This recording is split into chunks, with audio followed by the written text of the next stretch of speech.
Welcome to Passport to Wealth, the podcast for U.S. expats ready to take charge of their finances while living abroad. I'm your host, Arielle Tucker, a certified financial planner, enrolled agent, and fellow expat, here to help you navigate the complexities of cross-border life with clarity and confidence. Welcome back to Passport to Wealth. I'm your host, Arielle Tucker, and today we're excited to welcome Céline Flores, the founder and CEO of Céline Concierge, a bespoke luxury concierge service based in the heart of Paris. Originally from Texas, Céline's journey abroad began back in 2013 with a one-way ticket to France and a dream of building a life in the City of Light. What started as an expat adventure eventually blossomed into a decade-long love story with Paris. Over the years, Céline built a career in film, hospitality, and property management, learning firsthand what it takes to thrive as an American abroad. In 2020, so the beginning of the pandemic, she launched Céline Concierge to help others experience the magic of Paris with the same ease and elegance she worked so hard to create. With a deep appreciation for meaningful connection, attention to detail, and a warm Texan sense of hospitality, Céline and her team now support international clients with curated services for both short visits and long-term relocation. Today, she joins us to share her personal journey, the challenges and triumphs of building a business abroad, and the lessons she's learned along the way. Céline, we're so excited to have you on Passport to Wealth. Thank you so much for joining us. Thank you for having me. And when we last spoke, I think you said your team was up to 9 people, right? Is that 9 people? Yes, Yeah. that's correct. Yeah, we have 9 people. 3 of those are freelance. They work part-time, but we still consider them a big part of our team. So yeah, it's grown, it's stayed steady throughout the years, and it's crazy because when I first started my company, I was a solopreneur and I was literally by myself. And to Same see girl, that same. growth, Yes. yeah, it's great to see growth. And I think, I don't know, like Americans we are entrepreneurs at Spirit, right?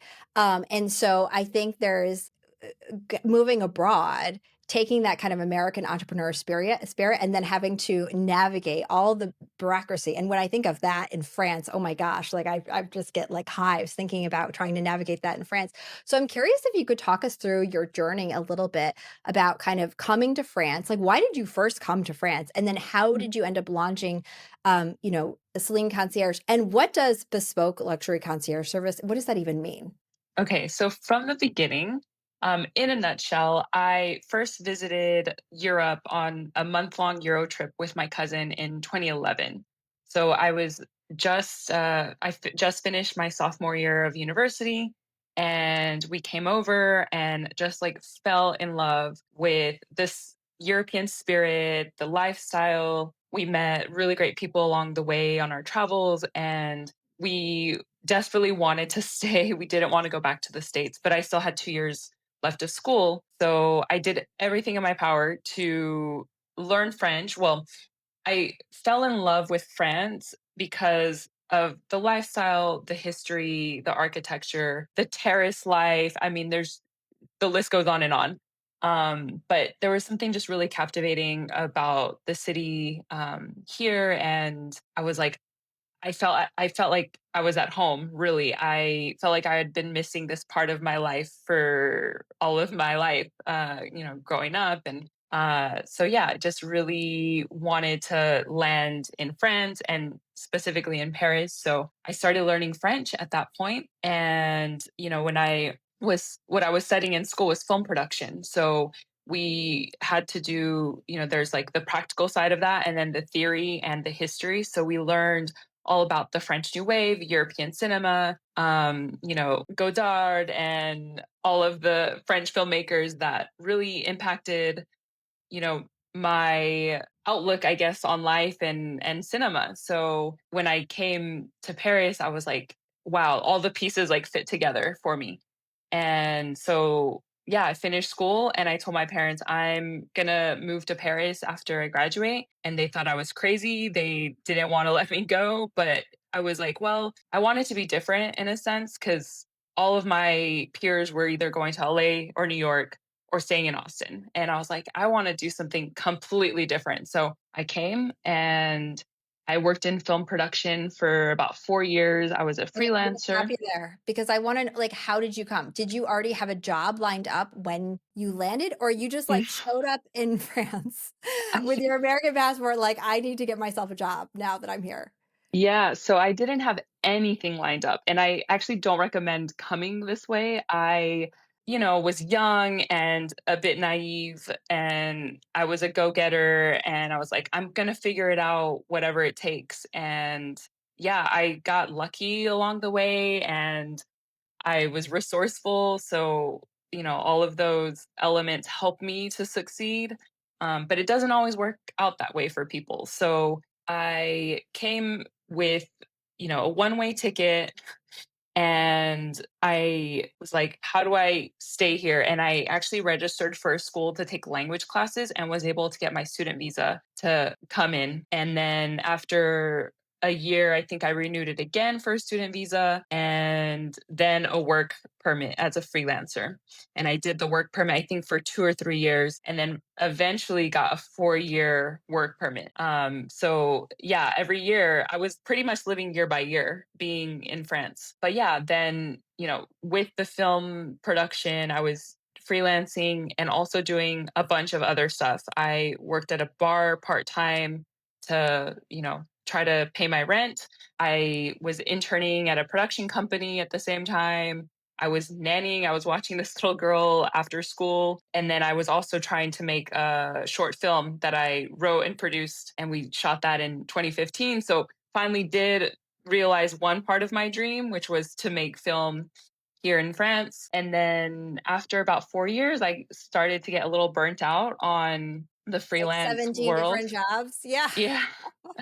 The hustle of it. And I was like, I need something a little bit more stable. And I started to just dream about how I could, use my experience. I just discovered my experience was my strength because I didn't want to see other people go through the hardships that I did, moving to France. So yeah, started to put that to use. And, when my friends would come travel, I would put together this like awesome itinerary, showing them where the best spots were. And I was like, there's something to this. And yeah, then slowly but surely started to put together my website, my Instagram, all of that. And started to learn how to blog. And yeah, just kind of built my business from the ground up. And yeah, now here we are. We have an office in the seventh, and I have there are 9 team members. And yeah, we've helped so many clients in those short 5 years. So your last question, I think, was like, what does bespoke luxury concierge Yeah. services look like? So my business, we have 2 main activities, and that's for the travelers. We help put together curated itineraries for them. And then we also help people who are living here with either property management services. So people who have a pied-à-terre or a vacation home, we take care of it while they're not here. We do everything from the administration to maintenance and the cleaning. And then we also assist people who want to move to France to relocate. So we provide all kind of logistical services and administrative services because there's a lot when you do a cross-border move. So yeah, we do everything. I'm really curious because now that I know you help people actually like move to Paris and you're helping with the administration, what are kind of some of the most interesting opportunities that you're seeing for Americans who are looking to move to France right now? Opportunities in France. Yeah, like, are you telling them, okay, go move to us with a language student visa because that's like the fastest and easiest way to Mm. move? Or if you have a certain level of income, you can move. Are there any kind of interesting, I don't know, routes right now to get into France for Americans? Well, yeah, one of the biggest visas that's become very popular, and I wouldn't say easy to get, but it's become sort of widespread to get, is the freelance visa. It's called like the auto-entrepreneur visa, and it allows people to work and to develop a small business. And so I've seen a lot of my friends apply for that one and get it. The student visa is also a good one to start out with. If you're younger, I think if you're under 30, you can go for that one. But we don't really consult our clients on what route to take. If they need that kind of service, we outsource it. We have partners that we work with and immigration lawyers that we turn to because the laws, the visas, they're always changing. So, but yeah, if usually our clients come to us when they've already decided how they're going to move to France. And I think that's like a really good point to make is in cross-border, there is so much that needs to happen from finding real estate to figuring out your immigration, like how are you actually moving? What are your rights? What are the taxes in two different countries? It's really, really layered. The rules in all of those fields are changing consistently. I don't know if this is how it feels right now for me, but it feels like all the rules are changing faster than they have. And especially for American citizens, we always have to think about, well, what's going on the US side and then what's going on in the French side as well. And how do you like merge those two systems together and really optimize it to make it make sense in the most logical and also tax efficient way? It's it's nuanced, it's challenging. Everyone's coming to you with a different situation. So I think really, if you're an American thinking about going abroad, you're going to have multiple people that you're working with. It's probably not going to be one expert who does everything. That expert is going to be like you, very well connected within, within the kind of cross-border field and with the right experts. And I think like just having someone who knows, okay, now you need to go talk to this lawyer and now you need to go talk to this real estate person. Like Mhm. that's already such a time saving and also money saving service that you provide your clients. Right. No, exactly. I mean, there's so much to think about as an adult, right? Like your taxes. And then when you take that abroad, and then when you start a business, that's like a whole other layer on top of it. So I, um, I mean, when I started my business, I didn't know all that that entailed on the US side with my taxes. So I'm having to backtrack and, kind of reevaluate how I run my business in France because of my US tax declaration. And yeah, I mean, one of the things I've learned along the way is to outsource it when you don't know. Talk to people like yourself who you can go to a financial planner and see what that looks like before you dive headfirst. That's not a regret, but that's something that I wish I could have been more aware of at the time before I started my business because it has a lot of implications for me and my husband. Now I'm having to pay US taxes because as the primary shareholder of my company, that I'm subjected to what's called the GILTI tax in the US. And so it's like this whole complicated tax form that you have to fill out. And I mean, it's funny because I even asked ChatGPT, like, could I fill this out myself? And it was like, you need to probably enlist an expert to help you because it's quite complicated. So I'm like, wow, okay. So if people want to embark in starting a business that's not freelance, where you want to employ people and all that, that's like a whole other monster. I would definitely advise talking to a financial planner and a CPA before you make those steps, because especially as a US citizen, that has a lot of implications that, yeah, if you don't do things correctly, you can, have really high fines if they find out that you haven't been declaring your taxes correctly and all that. So to be avoided for sure. Well, and I think I was kind of like you in a way because I also went abroad. I took I think it was my junior fall semester off and I just like was like I would just really like to be in Europe right now, so I'm going to go. And I fell in love, and it's really easy to just kind of show up, be on a student visa, have a lot of flexibility. You're not working yet, right, in Europe. You don't have any money, really, like let's be honest. Most like college students are pretty broke. So you don't really have all these complexities. It's like you kind of start then adulting and then you kind of start to earn money and then you're starting to build companies or real estate portfolios. And that's when things get like really complex. And that's where we're always like, okay, and it's this like fine line of like, you have no money, your situation really isn't that complicated because there's really no assets to be concerned about, to all of a sudden, now I'm an adult, I have money, I have 9 team members, an office in the 7th. I mean, that's a huge transition. So yeah, Right. lots to think And about there.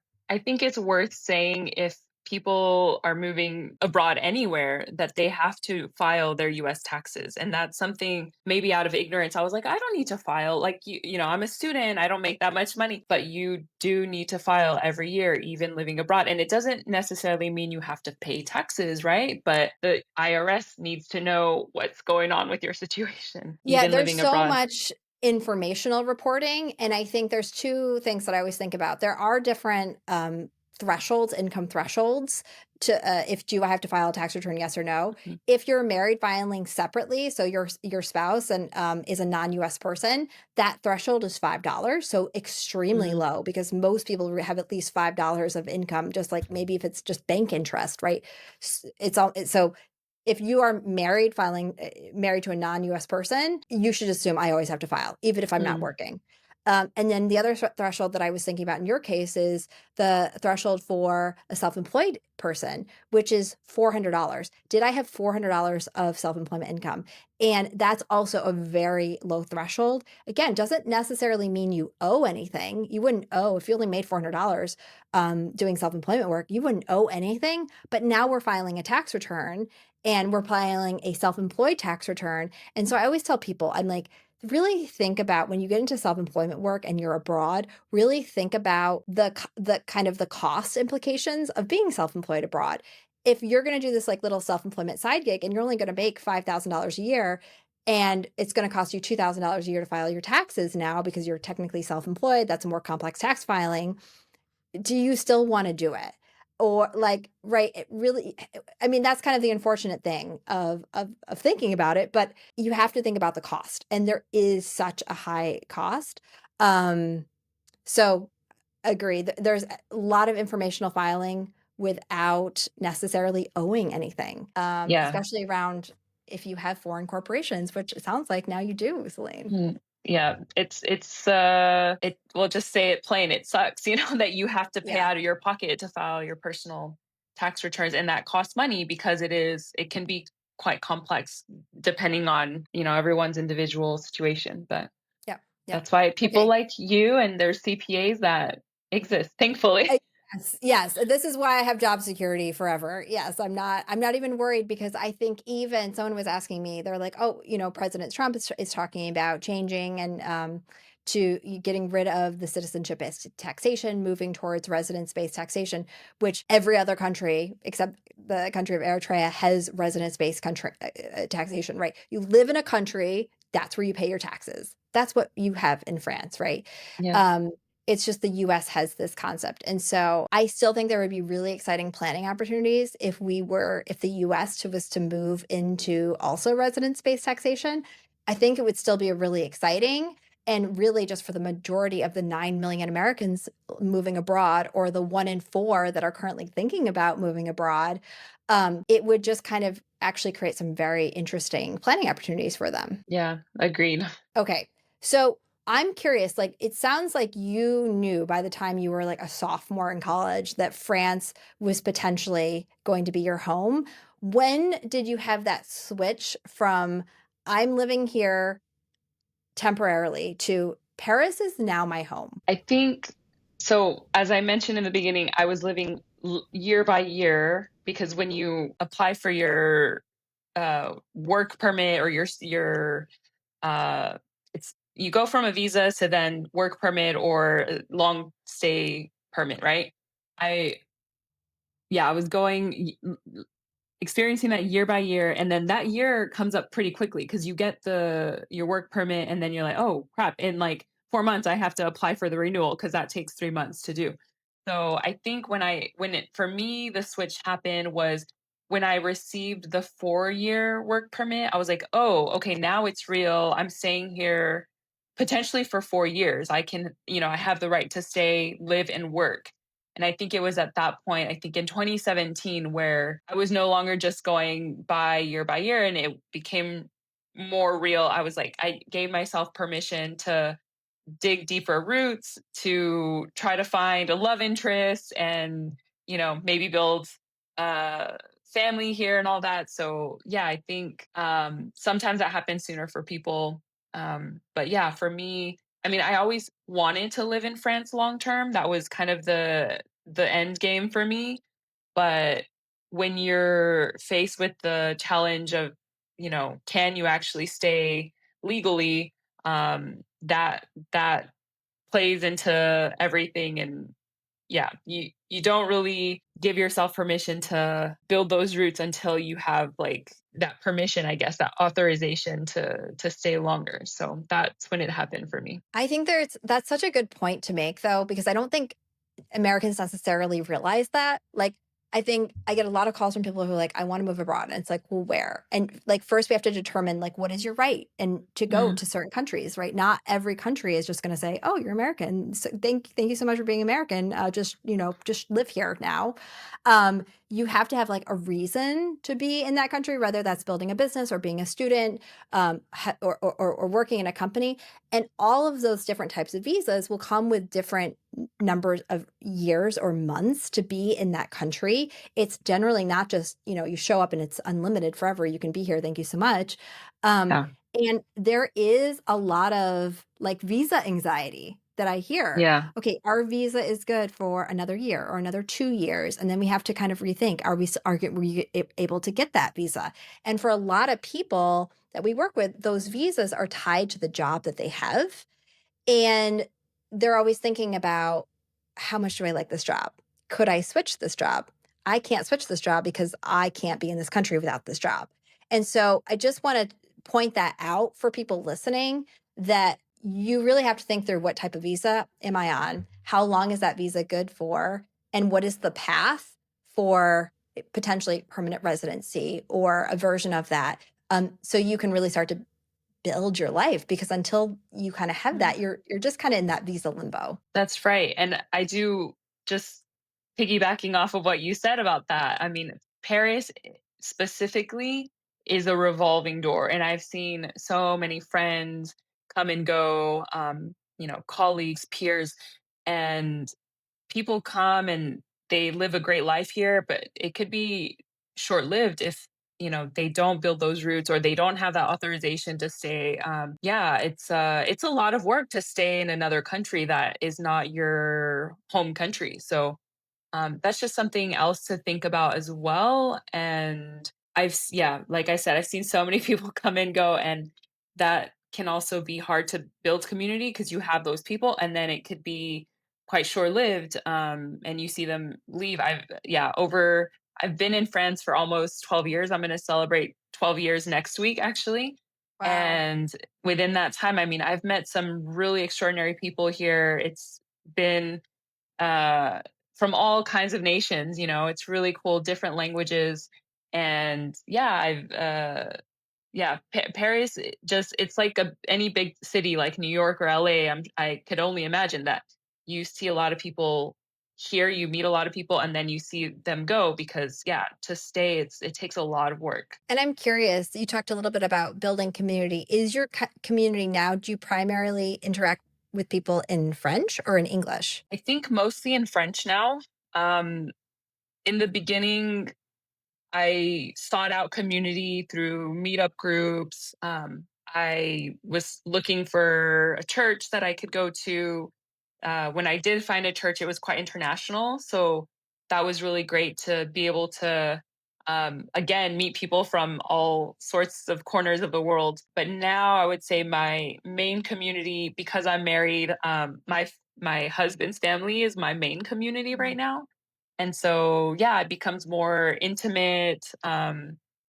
Those are, yeah, the people that we see. And yeah, so his family is French, and yeah, we communicate in French. And yeah, even I would say his friends are all French as well. So, that they've become my community as well. That's so impressive, though. Like, you really are living your life helping other people looking to build this dream, but then living your life almost like, it sounds like almost like a local at this point, 12 years in. Yep. Um, well, the other thing too, I don't know if you know this about me, Ariel, but I am French now. Actually, I I didn't applied. know that. Yeah. Congratulations. Thank you. So yeah, after 5 years of living in France consecutively, I was able to apply for my French citizenship. And it took quite long actually to get the response because it was just before COVID that I sent in my application. Mm. And so it took me like, I want to say 3.5 years to get the Oh my response, which gosh. normally it takes anywhere from 6 months to 18 months, and mine was just delayed for some reason.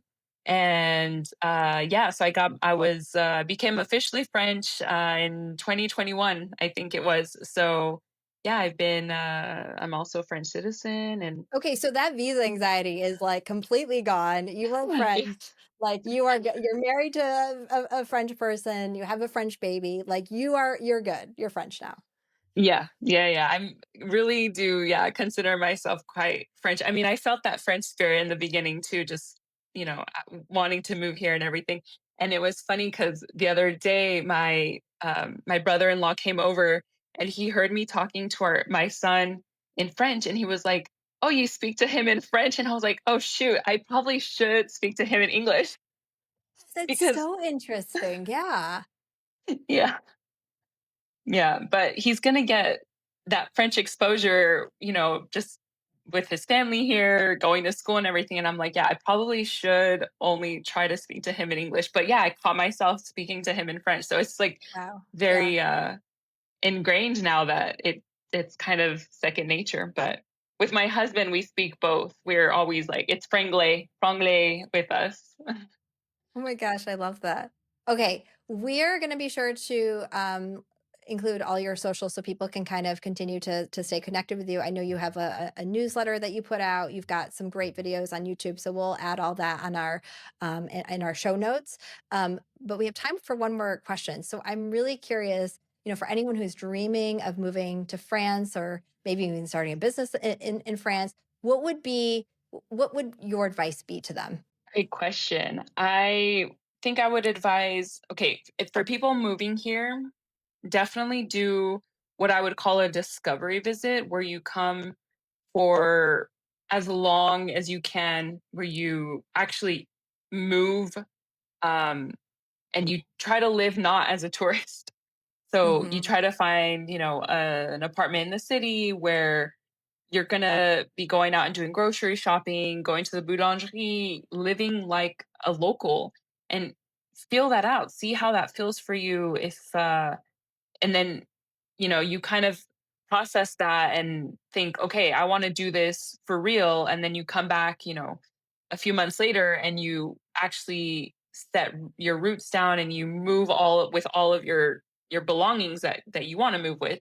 But yeah, I've seen people also, I've actually, we've had clients who've come, they've moved with their cats, and then like 2 weeks later they were like, oh, this isn't for us, we want to move back. But they had moved with all of their belongings. Like we had boxes and boxes because we also helped them receive some of their belongings in our office. And then it's just, yeah, it was really sad to see, like, just literally 2 weeks later they were like, oh, this isn't what we want to do, we want to go back. So I think that could have been avoided if they had come for a longer period, like come for a month, rather than leave everything behind. I think they had sold their house in the US.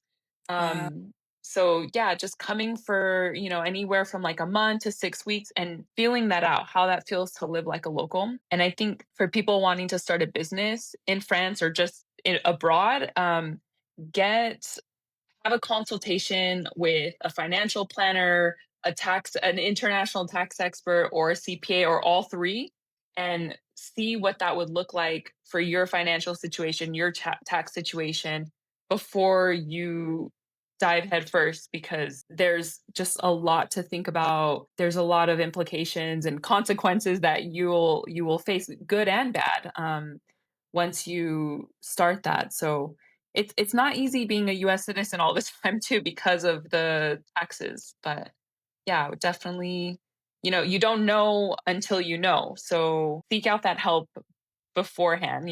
With foresight, I wish that I had a consultation with an international tax lawyer or someone that knows both tax situations before I had started my business. That way I could have gone into that on the right footing. And like I said, now I'm having to kind of backtrack and um,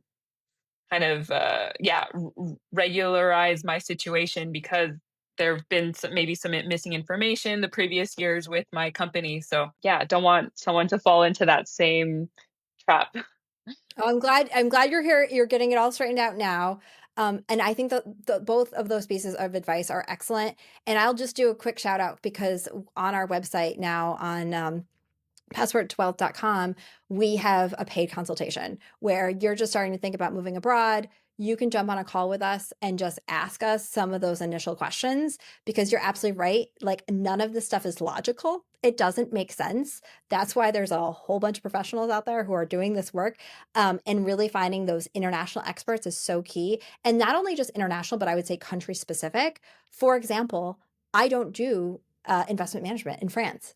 Because it's completely different there. And so really figuring out who is the expert in the countries that I want to speak to.